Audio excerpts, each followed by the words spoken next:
Welcome viewers in this first interview session of the Quick Update। और आज हमारे साथ यहाँ पे डीडीसी मेंबर फ्रॉम डाडसरा त्राल और अपनी पार्टी के प्रोविंशियल सेक्रेटरी मोहतरम अवतार सिंह जी मौजूद हैं। अवतार सिंह जी, आपका हमारे शो में खैर मकदम है। Thank you.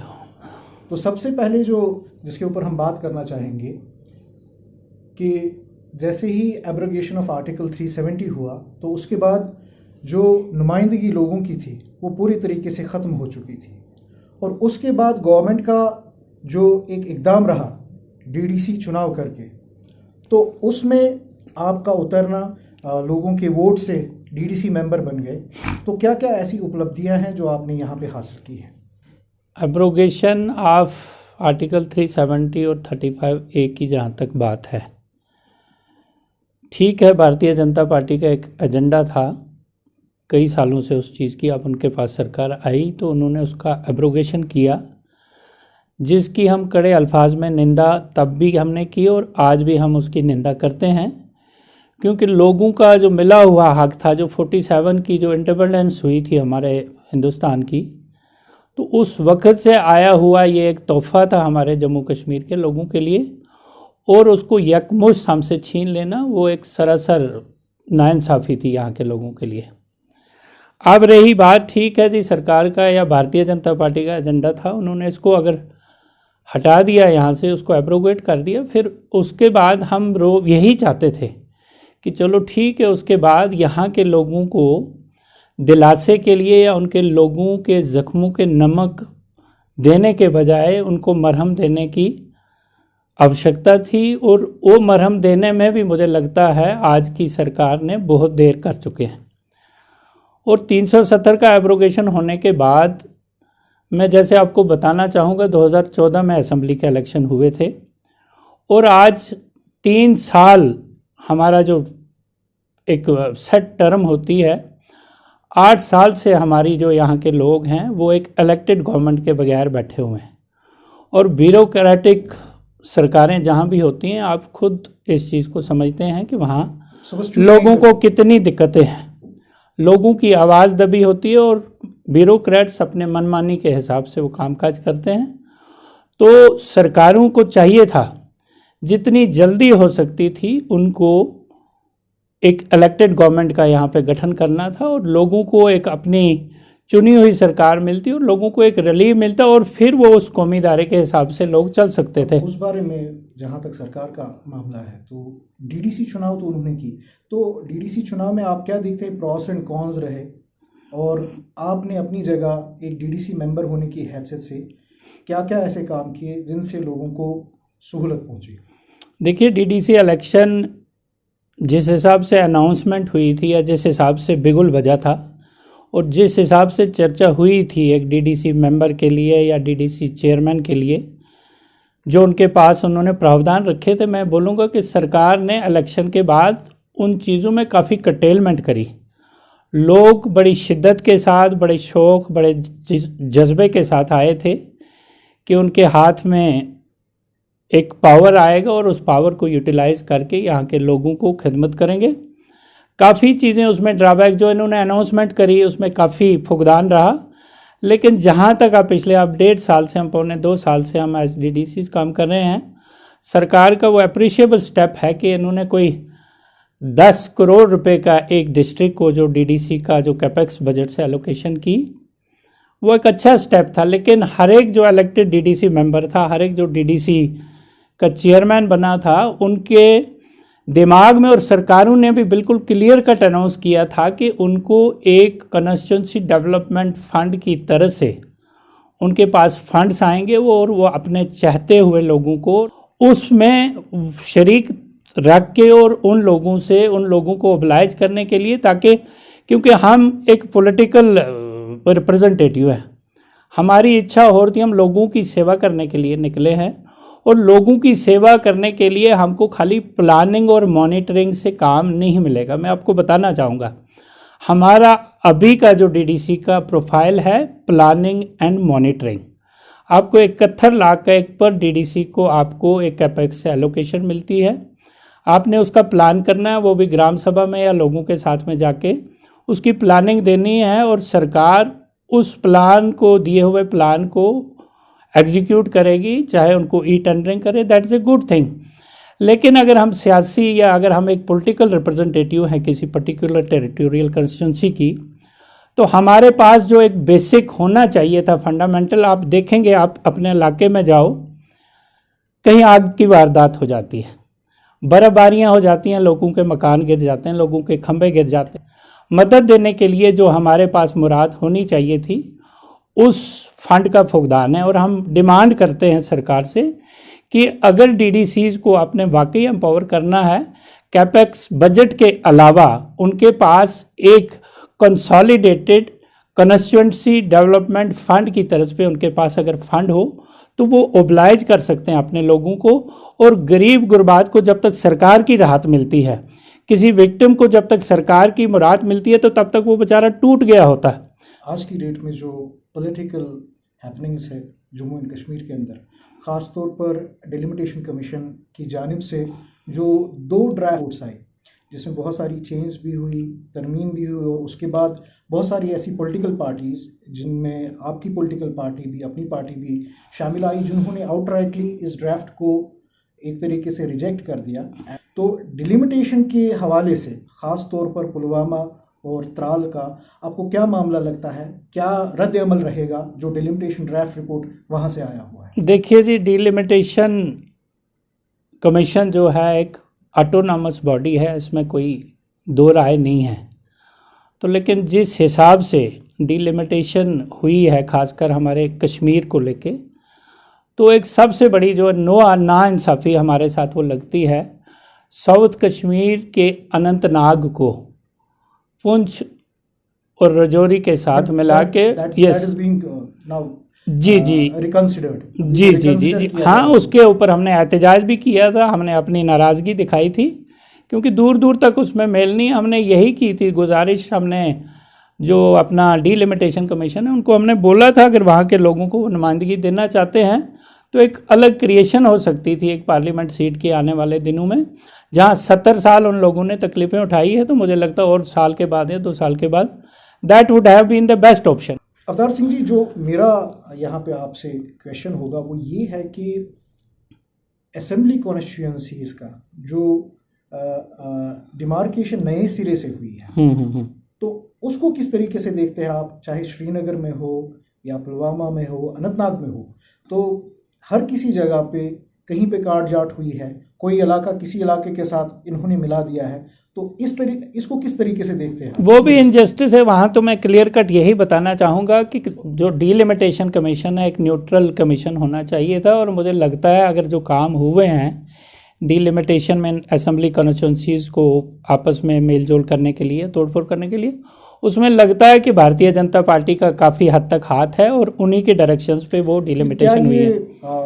ख़ास तौर से उन पॉलिटिशियंस के लिए, क्योंकि लोगों की तरफ से तो कोई इतना बड़ा रद्द अमल नहीं आया, पॉलिटिशियंस को शायद यहाँ पे कुछ परेशानी हो रही है कि हमारा जी वोट बैंक बना हुआ था पिछले कई सालों से, अब वो वोट बैंक किसी और कॉन्स्टिट्यूएंसी के साथ मिल रहा है। तो क्या आपको ये लगता है इंटेंशन साफ है कि उन पुराने उन जो कन्वेंशनल हमारे एमएलएज या मिनिस्टर्स थे, उनकी उस मोनोपोली को ब्रेक करने के लिए उन्होंने वो स्टेप उठाया है।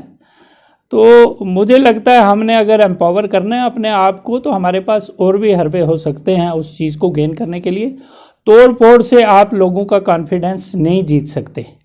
कॉन्फिडेंस जीतना है तो अपने लोगों के दिल जीतने हैं। सरकारें या आज की जो हुक्मरान सरकार है, वो कितने भी टुकड़े करें हमारी इन असेंबली, वो कहते कि दिल के टुकड़े 1000 हुए, कोई यहाँ गिरा कोई वहाँ गिरा, तो आपको जितने टुकड़े आप आईने के करो, चेहरा एक ही नजर आएगा। क्या ये टुकड़े अब लोगों के दिलों के हो रहे हैं कि या पॉलिटिशियंस के दिल, जिनको अपनी जगह उम्मीद थी कि इस खानदान से, इस इलाके से मुझे इतने वोट्स आ रहे हैं, वो कहीं पे बिखर गए? Yes, of course. देखो, जहाँ के जो यहाँ पे हमारे कन्वेंशनल एमएलएज मिनिस्टर जो जीत के आए थे, उनके लिए भी इन्होंने काफ़ी मतलब दागा बुना। Isn't it a good change? क्योंकि फ्रेशनेस आ जाएगी। नहीं, आई डोंट थिंक कि आप किसी के घर को तोड़ के उस घर के ऊपर राज करें। I don't think that's the. आपने किसी घर के ऊपर राज करना, आपने किसी समाज के ऊपर अगर राज करना है, उसको अपना बनाना है, तो उसके लिए आपने ग्राउंड पे काम करना है, लोगों के दिल जीतने हैं, अपने कैडर को मजबूत करना है, अपनी क्वालिटीज़ को बढ़ाना है, अपनी सर्विस को बढ़ाना है। टेरिटरी को तोड़ के आप लोगों के दिलों को नहीं जीत सकते। That is very important. PHED की कल एक मीट हुई जहाँ पे उन्होंने एक वाइट पेपर इशू किया है जिसके अंदर भी यही सारी बातें की जा रही है।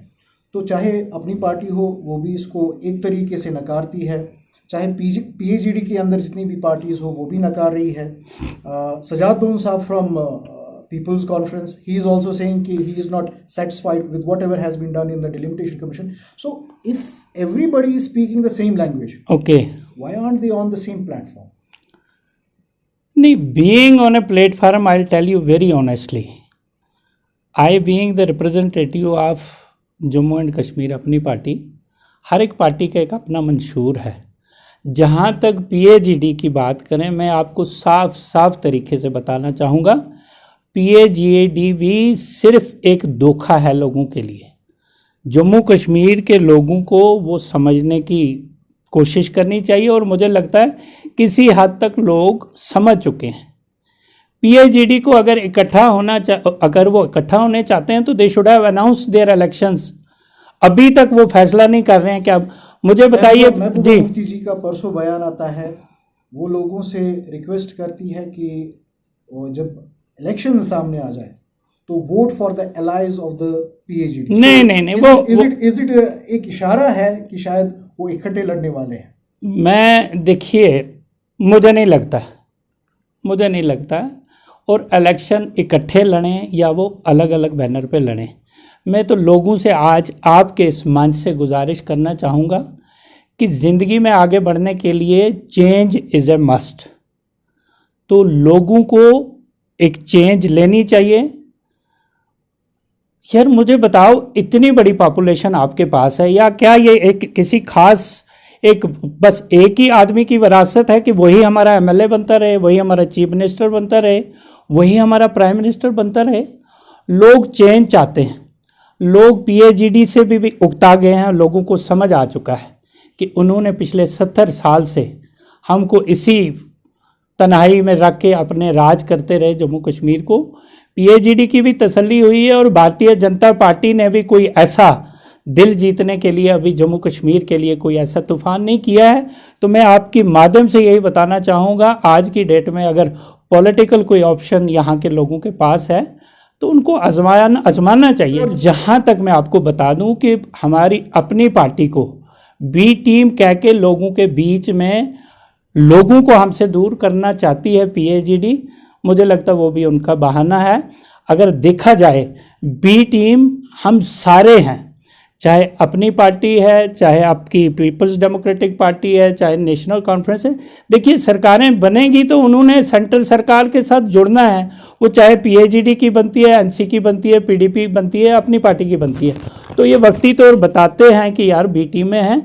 बी टीम में आपकी नेशनल कॉन्फ्रेंस ऑलरेडी रह चुकी है, क्योंकि उनके साथ उन्होंने सरकारें बनाई थी, मेंबर पार्लियामेंट उनके रिजीम में थे।